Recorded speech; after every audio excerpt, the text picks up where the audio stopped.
In front of me is HUAWEI Mate 20X, and today I would like to show you how you can select and delete multiple photos at once.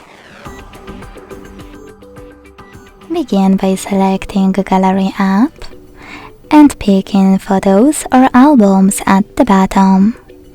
Either way, when you find your photos that you wish to delete, hold the chosen one and click on those icons at the top right corners to select multiple right away.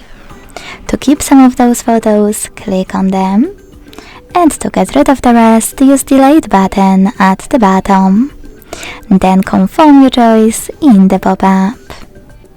Thanks so much for watching. If you enjoyed this video, don't forget to leave a like, comment and subscribe. Bye!